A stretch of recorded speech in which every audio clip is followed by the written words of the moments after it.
lang. Ilang bahay ba yan? Ilang bahay? Dalawang bahay, sir, yung nasira. Magkano kung mayrosis?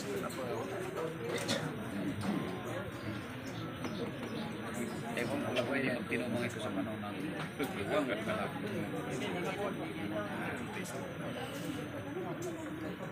Panagtapan. Panagtapan. Okay na. Meron ka ba? Wala ka na? Mayroon pa. Yung bomba doon na parang may naiwan na bomba doon. Yung pinapuntahan ko sa... Sige lang. Bomba ba yun? Kasi ginabalot ko kung patmudit.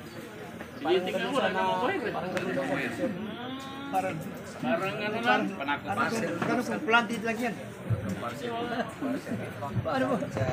So, meron pa ba kayong ipapahabol here? Kung wala na, yung message of commitment. So ikano akad tayo, so final message na inya ba? Sa bagayusan kano sa guna, na nanya nami galinyan bakikin, na so itsapa no sa Allah Ta'ala saban-saban na napagyog ka no sa bagayusan ko sa guna. Okay. Assalamualaikum. Sa akin man sir, na bilang ama't ina ng barangay, walang barangay kapitan na sirain niya ang barangay niya. Ni kumandar ako nung muna mong babangkoy depa ako. Sa akin na tumba apeng ini wanggula siya pa santo pawang sa mapiana pagunot ako. Kagina sa akin kapitan ako. Hinalala ko ng taong bayan. Bakit ko sirain yung barangay ko? Tubuan.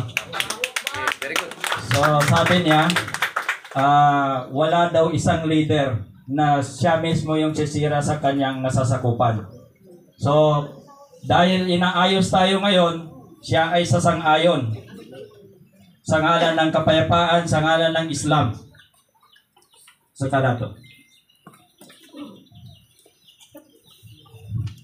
Oy, na magpiyamit kay kapitan. Kadini man kaning katabangan sa kapitan nino na mas kuan na ipapatindig na papagatuan namin. Yani papagakan. Saan sa kanini kapadiferensya. Siya ba? Ikaw rin ka. Final lang to. Committed ka. Pag-inukot ka sa kuna sa Oy, ang ginugot ako. Inshallah, inshallah tuwan niya nin pa si kapitan ni kin na pinagkaka namin. Kano ni kapitan lukiwa. Okay. Very good. So sabi naman ni Brother Utag ay bilang pinuno ng barangay si Brother Uto, kinikilala pa rin niya na siya yung leader niya. At siya ay sumasang-ayon ngayon na hinahanapan natin ng paraan no sila ay magbalik loob, magkaroon ng pagkakasundo ngayong araw. Ito ba? Magpinsan kayo, di ba? Bali niya ba kinabasa na duha katawan niya primary na pagkonot iapago supporter sa pagayong kanutanan di ka na siya na nagayon. Ya muli na sa kanot, di ba kakaw? Kasi unang statement kanina, hindi daw sana maging problema kung dalawa lang sila. Ang problema kasi yung mga supporter mismo. Kaya ngayon, ang hinihiling namin ay pag nagkasundo itong dalawa, kasama rin kayo na magkakasundo. Walang exempted. Wa'tasimu bihablillahi jami'aw wala tafarraqu. Lahat tayo lang kukuha ng tali, lubid, maghawak kamay tayo at hindi tayo maghiwa-hiwalay. Okay? Sige. May gusto lang akong makita dito sa na gusto ko rin na maging maayos yung sige. Bakit po wala siya dito? Sino yan? Kung totoong makipag-ayos sila. Sino yan? Yun lang po sa akin. Sino yan? Pasundo nyo. Papasukin si King. Papasukin si King kasi ito ang sinasabi ko na hindi lang dalawa yung inaayos natin. Buong pamilya, buong angkan ng bawat angkan. Pupuntahin. Kasi tanong kapag kamiskin, nasabab sa di ka na maayos ilugar. Di tanong maduan ikapangagi ng mga wata, kagi na may patimakan i madrasa, patimakan i eskwela.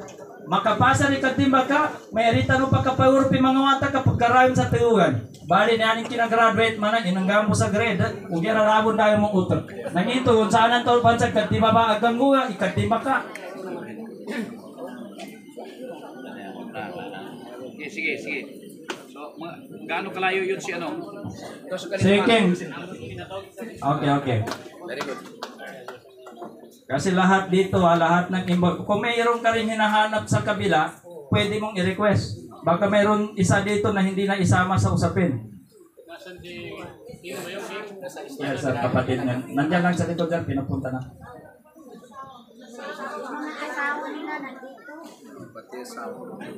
Oh, pati asawa na Oh, yung sa mga kaluma. Okay. Hindi ka na allowed. Hindi ka allowed. Malinaw naman sa maya sa nyabo sama kapag kumusta. Nadakan nung habol sa magkagulo. No si King.